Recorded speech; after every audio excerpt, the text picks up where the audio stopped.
안녕하십니까? 오늘 우리는 감춰진 탐욕, 그리고 왜곡된 정의라는 주제로 창세기 34장에 기록된 인간의 철저한 실패와 그럼에도 불구하고 멈추지 않는 하나님의 신실하심을 분석적 인물 연구와 영적 진단을 통해 함께 살펴보겠습니다. 죄를 마주할 때 우리가 종종 빗나가는 두 가지 길이 있습니다. 첫 번째는 사랑으로 포장된 죄입니다. 죄와 수치를 거짓된 애정과 평화라는 이름으로 덮어버리는 기회주의적 타협의 모습입니다. 두 번째는 정의의 이름으로 행해진 복수입니다. 정당한 상처를 명분 삼아 통제되지 않는 광기와 폭력을 정당화하는 심판자적 교만입니다. 겉모습은 다르지만 이 두 가지 모두 하나님이 원하시는 길은 아닙니다. 사건의 배경은 세겜입니다. 이곳은 영적 타협의 장소였습니다. 지리적으로 약속의 땅 베델, 곧 부르심의 자리에 가지 않고 교통의 요지인 세겜에 안주했습니다. 이는 영적 타협으로 이어져 가나안 원주민들의 문화와 우상 숭배에 무방비로 노출되었습니다. 결국 돌이킬 수 없는 비극, 즉 야곱의 유일한 딸 디나가 세겜의 왕자에게 수치를 당하는 사건의 도화선이 됩니다. 예배는 내 마음이 편한 곳에 머무는 것이 아닙니다. 하나님이 부르신 자리로 순종하여 가는 것입니다. 인물 진단 첫 번째, 세겜 사람들의 위선입니다. 수면 위, 즉 겉모습으로는 우리가 서로 통혼하자며 평화 조약과 자유로운 거주 및 매매를 제안합니다. 심지어 디나를 향한 세겜의 애정을 강조하기도 합니다. 하지만 수면 아래, 즉 숨겨진 탐욕을 보면 디나를 범한 죄와 수치에 대한 철저한 은폐가 있었습니다. 사과도 없이 여전히 디나를 억류하고 있었습니다. 그들의 진짜 목적은 창세기 34장 23절 말씀처럼 그들의 가축과 재산과 모든 짐승이 우리의 소유가 되지 않겠느냐는 것이었습니다. 마음이 진심이었다고 해서 이전의 수치가 사라지지는 않습니다. 애정이 폭력과 죄를 덮을 수는 없습니다. 다음으로 거룩한 언약의 도구화입니다. 할례의 본래 의미는 창세기 17장에 기록된 것처럼 거룩함과 구별됨, 회개와 믿음의 고백, 하나님의 백성이라는 표식이었습니다. 즉 영적인 의미를 담고 있었습니다. 그러나 창세기 34장에서는 할례가 변질됩니다. 재산 탈취와 결혼 동맹을 위한 경제적 거래 조건으로 전락하고 맙니다. 할례를 받았지만 하나님께 돌아온 것이 아닙니다. 중심에 하나님이 아닌 이 땅에 이익이 있다면 그것은 언약이 아니라 거래일 뿐입니다. 인물 진단 두 번째, 시므온과 레위의 잔혹한 계산입니다. 사건은 이렇게 진행됩니다. 첫째 날과 둘째 날, 세겜 성읍 남자들이 할례 수술을 받습니다. 야곱 아들들의 침묵과 기다림이 이어집니다. 그리고 셋째 날 25절 말씀처럼 가장 아파할 때, 즉 반격이 불가능한 가장 취약한 순간을 노력 칼을 들고 들어가 하물과 세겜을 비롯한 모든 남자를 학살합니다. 이것은 단순한 분노의 폭발이 아닙니다. 치밀하게 계산된 보복이었습니다. 디나가 당한 일은 끔찍한 악이었으나 죄에 대한 분노가 곧바로 하나님의 방법이 되는 것은 아닙니다. 정의와 광기의 경계선에 대해 말씀드리겠습니다.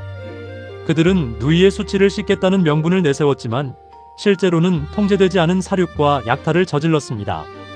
디나의 회복을 넘어선 성읍 전체에 대한 폭력이었습니다.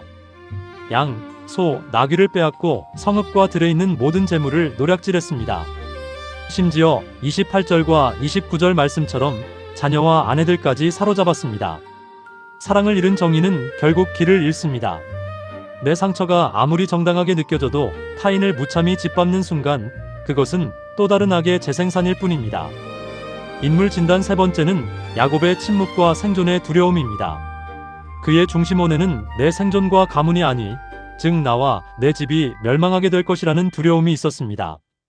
중간원에는 상처받은 딸 디나에 대한 위로와 공감이 있었겠지만 가장 바깥원에는 아들들의 잔혹한 살육에 대한 영적 탄식이 있어야 했습니다. 그러나 학살극 이후 영적 가장인 야곱이 내뱉은 책망 속에는 디나의 아픔도 거룩한 분노도 없습니다. 그를 지배한 것은 오직 주변 민족의 보복에 대한 자신의 생존에 대한 두려움뿐이었습니다. 두려움에 붙잡히면 죄 앞에서도 바르게 반응할 수 없습니다. 응답받지 못한 외침이 있습니다. 시므온과 레위가 마지막으로 야곱에게 묻습니다. 그러면 그가 우리 누이를 창녀처럼 대해도 된다는 말씀입니까? 창세기 34장 31절의 이 질문에 야곱은 대답하지 못하며 본문은 끝이 납니다. 시므온과 레위의 살육도 옳지 않았지만 야곱의 무책임한 침묵 역시 옳지 않았습니다. 이 처참한 이야기 속에는 완전한 의인이 단 한 명도 없습니다. 창세기 34장에 나타난 인간 군상을 진단 종합해보겠습니다. 세겜은 탐욕과 기회주의를 동기로 언약을 이익의 수단으로 변질시키고 속임수를 썼으며 그 결과 처참한 학살을 당했습니다. 시므온과 레위 형제는 복수와 광기를 동기로 정의를 빙자한 무자비한 살인과 약탈을 저질렀고 그 결과 이스라엘 역사 속 저주와 흩어짐을 맞았습니다.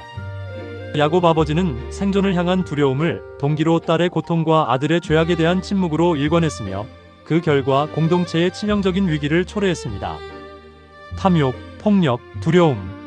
인간의 어떤 방식도 하나님의 의를 이룰 수는 없습니다. 이 이야기 속에는 사라진 이름, 철저한 공백이 있습니다. 창세기 34장 전체를 관통하는 강간, 협상, 학살, 약탈, 그리고 탄식의 모든 과정 속에서 하나님, 즉 여호와의 이름은 단 한 번도 등장하지 않습니다. 이것은 하나님을 잃어버린 인생, 하나님을 떠난 사회와 종교가 얼마나 추악하고 비참해지는지를 명확히 보여주는 영적 진단서입니다. 하지만 반전이 있습니다. 무너지지 않는 하나님의 약속입니다. 인간의 한계를 보십시오. 인간의 도덕성, 인간의 정의, 인간의 힘으로는 결코 하나님 나라를 이어갈 수 없습니다. 그러나 하나님의 속성은 무너지는 인간들 사이에서도 하나님의 약속은 무너지지 않는다는 것입니다. 죄가 가장 깊고 심각해 보이는 그 어두운 자리에서도 하나님의 신실하심은 결코 멈추지 않습니다. 구원의 근거는 하나님의 나라는 우리의 어떠함이 아니라 오직 하나님의 신실하심 때문에 유지된다는 것입니다. 인간의 방식과 하나님의 방법을 비교해 보겠습니다. 창세기 34장의 방식은 분노와 칼, 속임수를 무기로 삼아 약탈, 죽음, 죄의 재생산을 결과로 가져왔습니다. 이는 정의라는 이름으로 휘두른 통제 불능의 칼이었습니다. 그러나 겟세마네 동산의 예수님은 순종과 십자가, 자기 희생을 무기로 삼아 생명, 구원, 완전한 회복을 가져오셨습니다. 이는 내 칼을 칼집에 꽂으라는 예수 그리스도의 구속의 방식입니다. 하나님의 나라는 인간의 복수로 세워지지 않고 하나님의 구별된 거룩한 방식으로만 드러납니다. 이제 영적자가 진단서 질문을 드립니다. 탐욕의 측면에서 겉으로는 신앙적인 언어를 사용하면서도 실제로는 하나님의 이름을 내 욕망과 이익의 도구로 삼고 있지는 않은지 스스로 돌아봅니다. 폭력의 측면에서 악을 미워하고 정의를 세운다는 명분으로 내 안의 혈기와 폭력을 정당화하며 또 다른 상처를 주고 있지는 않은지 성찰합니다.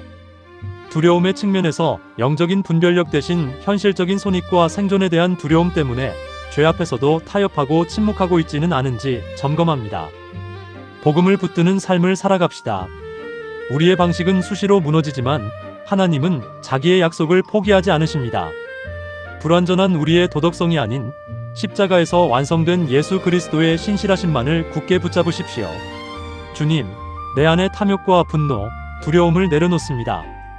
나의 방식이 아니라 하나님의 방식으로 이 땅에 반응하며 살게 하옵소서. 아멘.